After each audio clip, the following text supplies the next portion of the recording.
What's up, everyone? Welcome to Literary Souls, where we talk about books, literature, and literature adjacent things. We are back with The Witcher, Blood of Elves. Yes. What is up? Hello. Hello, the Akusul. Hello. I will say I really enjoyed this story. I know I'm gonna get a lot of a lot of hate because I still prefer Yin over Triss. I get that we'll get more into it, but yeah, Yin, in my opinion, much like much more suited to Geralt than Triss. Although Triss is a nice lady, the games have soured me towards Triss, if we're being honest. But she's a lot nicer than Yin. Yin is very mean and rude, but she does so in a loving way. But yeah, also later on tonight I will be on my friend JT Gunn and R2 the Ickies show after the weekend, I think. Oh my gosh, I need to remember what it's called, but I will be there probably like 9 o'clock tonight or something. So let me triple check that that's what I am looking at. Oh, okay. After the weekend. Yeah, I was right. After the weekend. This is why we are friends.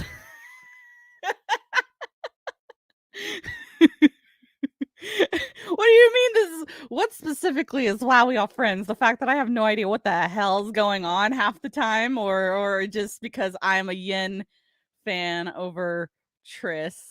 But it's fine. It's fine either way. And the invitation is open to you, Arc. So yes, I have gotten done with the first two books, right? First two, or was it da, da, da, da, da, da, da. Yes, the first two. Nope. Freaking heck.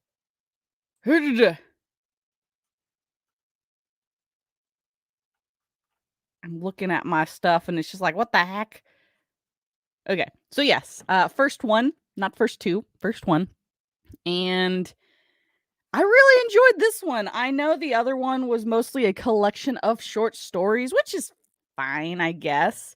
But I really enjoyed this as one cohesive story. We mostly followed Ciri, which is fine. I actually kind of was annoyed at Ciri a little bit. Uh to be quite honest, but that's just me. So yeah, the previous book, The Sword of Destiny, are a collection of short stories that talk about Geralt and Yennefer and how Geralt and Yennefer find each other and how Geralt comes to get Ciri, who how he gets her as his ward, and a lot of the backstory behind that. And then this is where Ciri is in Geralt's care. She is training at Kaer for a while, and then Triss comes to help and realizing that Kaer is probably not the best place for Ciri, so he takes her to his friend, the not maiden, the what is she called? Priestess, the priestess of one of the many gods of the series, and Triss somehow gets sick on the way there, and then when they get there, Ciri's there, and she's trained as a priestess for a while, and then Yennefer shows up, and then there's some other stuff that's going on at the same time. But I liked it. I like the just cohesive story. Like I said, I enjoyed the other book because of all of the short stories it had, but at the end of the day, I like one cohesive story, and this told it. It was enjoyable. I like I I'm trying to also like remember from when I played the games. I still need to finish the third Witcher games because the games technically are sequels to the book series, and a lot of familiar names, if you've ever played the games, come up like Vizimir, and Full Test and Shawnee, quite a few people. What's up, Cream Nido? How you doing? How you doing? Uh so yeah, there's a lot of if you've played the games, you'll be familiar with a lot of the characters. King Radovid's father, Vizimir the Second, not Vizimir as in Vizimir, uh, Geralt's mentor. Oh, and before I forget, I get to have coffee, guys. It's so great. And Americus, the wonderful Americus, got me some coffee. It's amazing. It's wonderful. And coffee is the elixir of life. And you'll never convince me. So yeah, we are back to drinking the coffee. It's glorious. It's wonderful. And I'm so sorry, coffee, that I had to be without you for so long. But yeah, anyway, so Blood of Elves. My rating of this one, I'd give it definitely a 8.5, 9. Definitely enjoyed myself reading it. I enjoy the parts of it that talk about Ciri's relationship with Geralt, Geralt's relationship with Ciri, and then Ciri's relationship to Yennefer, and then Yennefer's relationship to both Ciri and Geralt, and kind of how all of that goes into play. So yeah, it's quite enjoyable to kind of give a brief summary, and then I'll kind of dive into the parts specifically that I liked.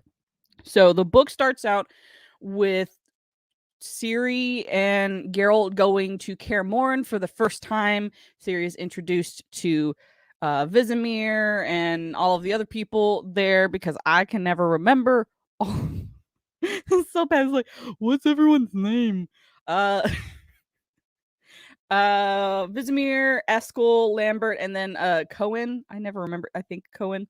He introduces them all, and then the next thing that we see is Triss coming to Kaer Morhen, which I'm just like, why is Triss coming? It should be Yennefer. Yennefer. Later on, we all realize that that is how it should have been. But hey, Geralt is having some issues with some relationship issues with Yennefer, which I feel like that's their whole thing. Their whole relationship is they love each other, then they get mad at each other, and then they go away from each other. They go longing for each other. They come back, they argue, they separate. It's very odd relationship in my, well, it's really odd. Anyway, so Triss gets there. Apparently, it's been quite a few years since Ciri and Geralt first got there.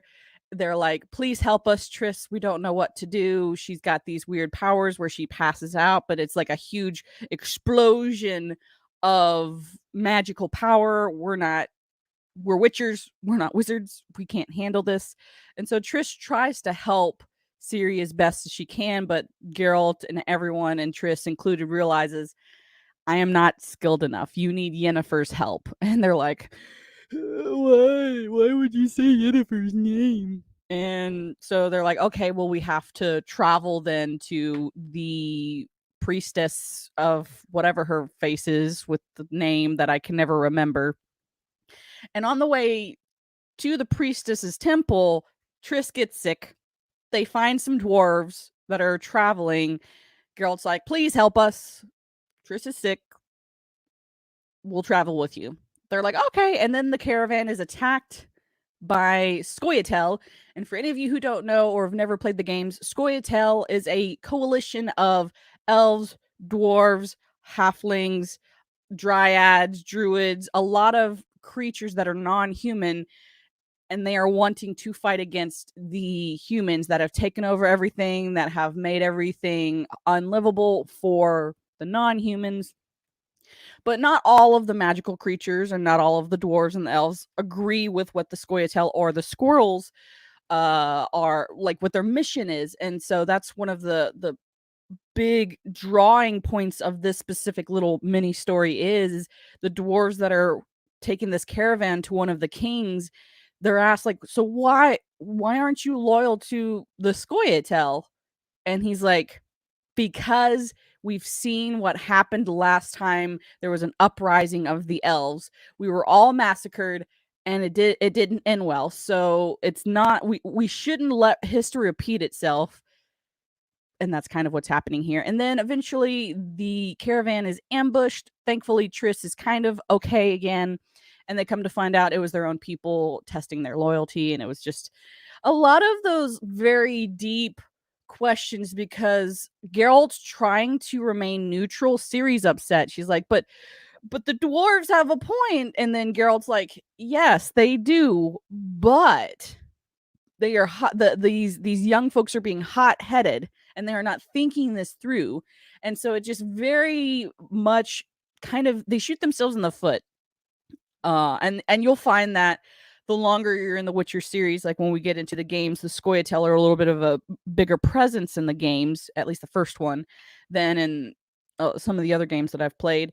They are elven and dwarven and halfling freedom fighters. They don't like the way that they are being treated by the humans, and it is understandable. They have a point, but to come to some of the extremes that they're getting to, that's where you can't really you don't really have empathy for them anymore. At least that's kind of the point of that particular story. And then we flash forward to I guess he left Ciri a while ago, like a couple of years, at this priestess's temple where Ciri's being taken care of, being taught the ways of being a temple maiden or whatnot. And Geralt is coming to realize there's a big conspiracy with a lot of kingdoms and kings wanting to try and find, capture, and kill Ciri. And he's trying to figure out what's going on in this big web of lies. And we go to a scene where the kings are talking about what to do about this prophecy, because Ciri's part of a prophecy that's going to bring about the end of the world, and we must kill her so that way that prophecy doesn't happen. And there's just a bunch of political mumbo jumbo that's going on in that part. And then we get to where Geralt sends Yennefer a letter saying, hey boo thing, I know that we aren't on the greatest terms, but my ward needs your help. And so Yen's like, fine, Geralt. And she goes and helps Ciri, and she trains her as a witch or magician, sorceress, whatever you want to call it. And kind of we're brought into the relationship between Ciri and Yennefer and how they first started out and how they bonded. And the whole while Geralt's still trying to figure out what this conspiracy is that's trying to kill Ciri, and Ciri's having these weird visions and these weird dreams, and Yennefer's trying to help. And it's just a big old mess. Where we end off is Ciri and Yennefer leaving the temple to there's some sort of war that's about to break out, and Ciri and Yennefer need to escape before that happens, so that way they don't find out who Ciri really is. So yeah, that's kind of the brief overview of the book. I think my favorite parts are I have mommy issues, and you can tell, because my favorite part was when we got to see Yennefer and Ciri bonding. And like, even though Yennefer is very cold, calculating, you can see that she actually does have a heart somewhere underneath all of that fluff and all of that makeup and all of her vibrato. And I enjoyed that. I enjoyed seeing Yennefer's maternal side coming out. I a lot of Yennefer kind of reminds me of my grandmother, and many of you who are familiar with the channel know that my grandmother and I were very close. She practically raised me, and to a lot of people didn't like my grandma because she was very firm, very stern, and if you didn't know her, she didn't like you, and you didn't have a great a lot of people didn't like her. But when you actually got to know her, she was actually a very caring and kind and loving individual. And I like those female type characters. I know a lot of people don't like them because, oh, she's just a bitch. Sure, but if you actually took 5 seconds to get to know her, is she actually like that, or is she just that way to defend herself and the people she care about? So I will always probably, the more and more I'm getting to know Yennefer, the more and more of a Yennefer defender I'm becoming, because she has a lot. And I think that's also why I really enjoyed Ciri's grandmother whenever she was on scene or in the books. Like, I enjoy those very powerful women who, they are very firm and very strict, but they do it out of love and out of care. But that's just me. I know a lot of people don't really like that that archetyped, but I've always enjoyed that one. I know a lot of people are like, but she's so mean. She has to be. The world is not a very kind, caring, fluffy place. I enjoyed the first part of the book where Triss is just like, what on earth? We're having five Geralt, Casimir, Lambert, Eskel. Yeah, five full grown men trying to raise a teenage girl. And it goes about as well as you expect. Trish is just like horrified, like, what are you feeding this girl? And she's a woman. She's coming into womanhood, and the boys are just like, we don't know what to do with this. We don't know. And Trish is just like, you can just feel the frustration and anger coming off of Triss when she's there, and she's just like, these men. And she helps Ciri with her clothes because apparently Vesemir like basically cut up some clothes and tried to sew them together as best as he could, and Ciri, they're just not great. And so Trish is just like, oh my god, get out of the way, you boys, let me, let me take care of this girl, this poor thing.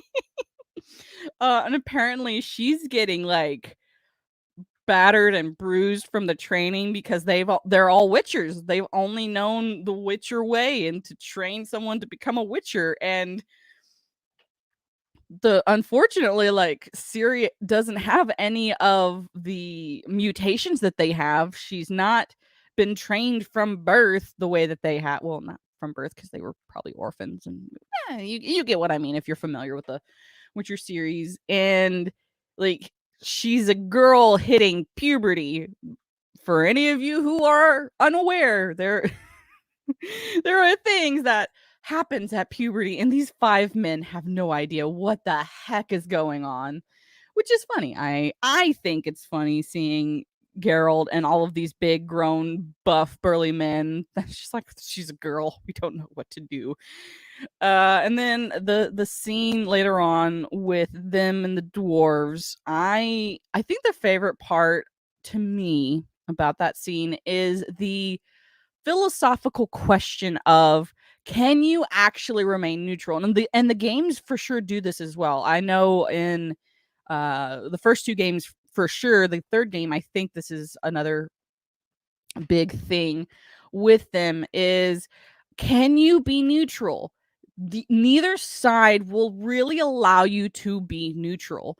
I know in the games, like when you play, you can choose to join the side of the Scoia'tael or the side of the Flaming Rose Knights people, or you can try and remain neutral. But if you remain neutral, everybody hates you. Just absolutely everyone hates you. And if you choose a side, at least there are some people who will come to your defense.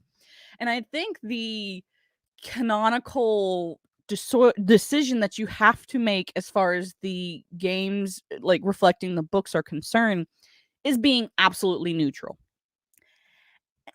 And it's hard because both sides have a very good argument. If you're really just kind of laying out both sides of the argument for the Scoia'tael versus the knights and the humans, is the way that the elves and the dwarves and the non-human species are being treated is wrong. Absolutely, unequivocally wrong. Factually, there's no way to argue otherwise. But also, like, should the other side resort to the humans' tactics and try and like go to war and wipe them off the face of the earth? Like, that's the thing. Like, do you resort to the same tactics that was used against you, or do you try to live harmoniously? And we see a lot of kingdoms even in the first book, that's like, the elves and dwarves in my kingdom live harmoniously with my subjects. And then we've got one king who's like, I wipe out everyone who is not a human. Me. Okay, I got a message. Sorry. And it's weird to see both sides, like, with their viewpoints and their reasoning behind the way that they're treating the dwarves and the elves and stuff. And it it's a real life issue even today. Like it's the basic argument of anyone who is not like you cannot be trusted. I disagree wholeheartedly with that, but there is some basis for that line of thinking. Do I think it's a good line of thinking? Absolutely not. But it's hard because I know in this particular instant with the story and with the dwarves on a caravan doing something for the king, and basically the king set them up to see who where their loyalties lie, and innocent people were caught in the crossfire. And honestly, that just by them setting up that trap to see what the where the loyalties of the dwarves lie, that probably, if I remember correctly, pushed the dwarves to go against the humans later on. Because like you weren't sure of our loyalty, and now you've pushed us to the other side, and then the other side's gonna use it. Well, you went to the other side. It's like, yes, because you pushed us there. And that's where a lot of this dichotomy of the mindsets are. It's like, can we actually trust them? Well, you don't trust them so much to a point to where you it's kind of a self-fulfilling prophecy. You keep saying they're an enemy after so long, and then eventually they do become an enemy.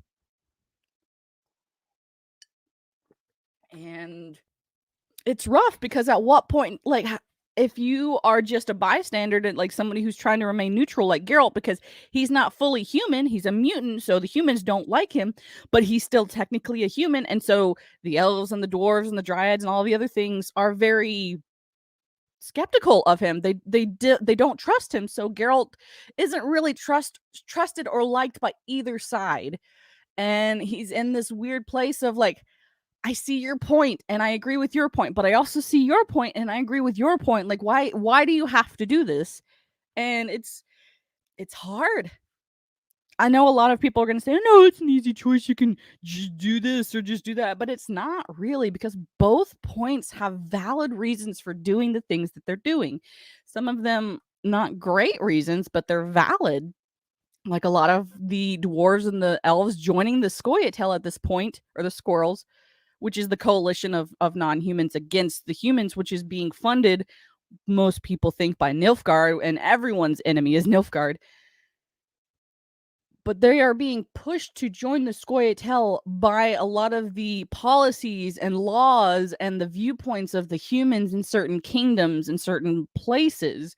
They're like, we already don't like you, so we already think you're part of the Scoia'tael, so they don't feel like they have any other choice to make other than to join the Scoia'tael.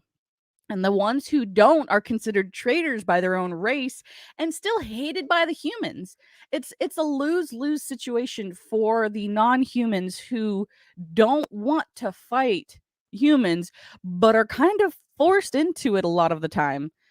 And it's a hard line to be, and it's a very theological, philosophical question of, what do you do? What do you do when you are being forced into a choice that you don't want to make? Do you stand your ground, or do you do what you got to do to put food on the table? Because there's no running away. I mean, some try to run away after a little while, but they don't get very far. So, I love I love those philosophical like choices and moments. It kind of very much, like, depending on your viewpoint and your way of thinking, it whatever decision you make kind of very much reflects who you are as a person a lot of the time. Like, I know Geralt in this moment was forced to choose. He did not want to choose, but he had to defend himself. And I feel like that's most of the Witcher story is Geralt does not want to choose because he understands that both sides have valid reasons for doing the things they're doing, but he is forced into defending himself and kind of picking a side, but not really picking a side. And everybody hates him for it. And I think that's the biggest thing I really enjoy about the Witcher series, that like even playing the games and reading the book is When you're forced to choose a side, do you stand your ground and not choose, or do you let fate choose for you? And that's kind of where we're at with that particular thought process. In this moment, Geralt was forced to choose to side with the dwarves and defend against the Scoia'tael, but it was because the humans were being butt munchers and did this as a test, and innocent people died because of it. It's rough. It's hard to know what side do you choose when you can't really make the choice. It's, do you choose the lesser of two evils, or do you just stand by your morals and you stand there and do nothing? And that's still a question that we're asking today for a lot of different things. So I don't know. I enjoy those thought provoking things, and I think that's why I'm enjoying The Witcher so far, and why it intrigues me so much is it makes you think about the things of, if you had to choose, would you choose or would you not choose? And that's kind of another choice in and of itself, and then you're going to be forced to choose one way or the other. And so after that story with Geralt and is brought back to Philippa, what's her name? Philippa something Earnhardt. I don't know. I don't like her. I've never liked her. And the other thing, kind of flowing all the way through the Witcher series, is the distrust of sorcerers and sorceresses. Sorceress? I'm talking about multiple sorceresses. Sorcerers? Sorcerai? Eh. It's hard to. English is hard sometimes. At least in my personal opinion. Oh, I forgot about the other mini story. While Geralt and Ciri are on the road with Triss, who is sick and traveling, Dandelion is confronted by a couple of spies and tortured because he talks about Ciri. And thankfully, Yennefer is not too far away and saves him. And that's, we kind of get a little interactive interaction between Dandelion and Yennefer. And Dandelion's like, I thought you hated me. And she's like, I've never hated you. Well, that's wrong. I've hated you, but I also, like, you're one of Geralt's friends. And so I like you because you are friends with Geralt, and Geralt enjoys your company, even though he says he doesn't. And I thought that was just a very heartwarming, like, oh, Yennefer does care. And she's trying to find Geralt, and she's trying to figure out, like, what the heck is going on, because Geralt's just kind of disappeared. He was seen with Ciri, trying to defend Ciri, and so this is kind of like our first notion of someone's after Ciri, and they want her either dead or used in some sort of thing. I don't know. But yeah, that was I thought that was a really cool little interaction between Dandelion and Yennefer. And so, like, while we're seeing Yennefer and Ciri kind of bond grow, like, we get a lot of Ciri's time at the temple, we see Geralt and Dandelion, like, somehow swap, like, in this swarm of conspiracy of, okay, so this kingdom is going after this guy because they all want Ciri, but they don't know who wants Ciri. They think everybody wants Ciri, and they want to kill her off, or she's technically the heir to the throne of Sintra. If someone can find her, then they can finally possibly push back Nilfgaard, and she's going to spearhead that, pushing back Nilfgaard, and everyone hates Nilfgaard, and they need Ciri to rally the troops, and they think that maybe Nilfgaard is also trying to find Ciri to rally their troops, and it's a very big political game. And it's interesting because I also, political intrigue intrigues me every so often. I don't like to deep dive into it, but if political intrigue and political stuff is your thing, like, this has got a little bit of that in there. And then the sorceresses, of course, cannot really be trusted, and you get that too. It's always one of those things. Can you actually trust a sorceress? Because their loyalties lie with the, what's it called, the court, the chapter of wizards, of all magical sorcerers and sorceresses. They all, most of them, kind of are loyal to a charter, chapter, cohort. I don't know what you want to call what it's technically called, but you're supposed to be loyal to that if you were able to do magic. And that's the other thing. Like a lot of like Geralt and the Witchers don't trust Triss because she's definitely loyal to this chapter, but also Philippa, or whatever her freaking name is also kind of like one of the heads of it. And so you see a lot of like backstabbing and very like you're just not sure who you can really trust. As far as you can trust Geralt, you can trust Ciri, you can trust the Witchers. And Dandelion, you think, more or less. So I really enjoyed the book. I enjoyed the stories. I enjoyed us getting to see Ciri and Yennefer interact, bond, and I know some of you probably don't like the movies Maleficent, but it kind of reminded me of their interaction a little bit. It's like, "Hello, beastie." She called her little ugly, or my ugly little one or something, and Ciri's like, "But am I actually ugly?"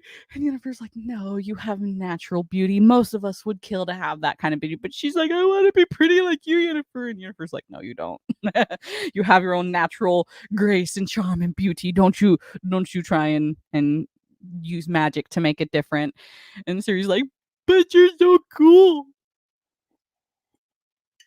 So I got a lot of Maleficent vibes. I think that's how we should have instead of who we got to play Yennefer, we should have gotten Angelina Jolie. That's probably going to be like a, "Oh my god, how could you say that?" I think she would have done a really good job with Yen. Because Yen's supposed to be like what, several hundred years old, but she looks young because of magic. Like, I think it would have been much better if we had her play, but I don't think Netflix could have afforded her. But actually, with Henry Cavill, hold on. Oh, scenes with Angelina Jolie and Henry Cavill. I'm sure there's fan fiction out there for that. Oh no, what have I done? I've given ideas for people. This is strange. Yes, Stream Elements bot. Why do you keep telling people you're here? We get it. You're here. Stop. Like, just like, "I'm here. I'm here." Sure. So yeah, I give it 8.5, 9 out of 10. I enjoyed the interactions with Geralt and Ciri. And Geralt, like, Triss and Geralt, I guess, like, had a little fling thing, whatever going on. And Triss is just like, "I love you. Why don't you love me? I know I'm not Yennefer, but love me." And Geralt's just like, "Please, I'm just trying to help Ciri. Ciri's going through a tough time and she needs a woman. And you're a woman. And Yennefer and I just are not doing well right now. And so you're the second option." Triss is like, "I'm always the second option." Except for some of y'all, Triss and Geralt shippers, which if you play the games, you can do that if you want. But that is not the canon option in my humble yet accurate and truthful opinion. If you play the games and you like Triss, that's fine. The games are not technically, I guess they're not canon. I forget. Did we was that debate settled? Are the games canon, or is Andre like, or on Andre's? I'm just gonna say Andre because I can't.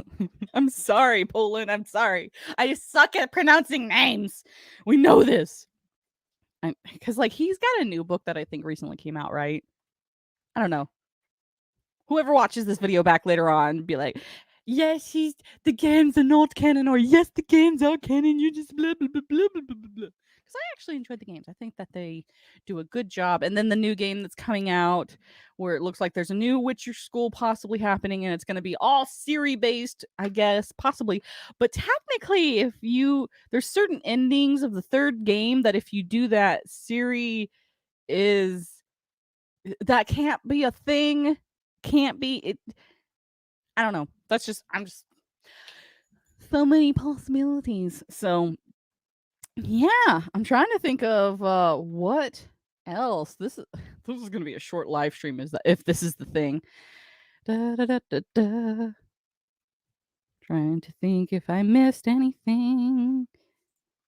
I did not see the episodes of the Netflix series that would have been would have reflected this. So I can't compare it to the Netflix series because I stopped watching it at like season 1, episode like 6 or 7. Because I don't know, it just wasn't for me. But that's just me.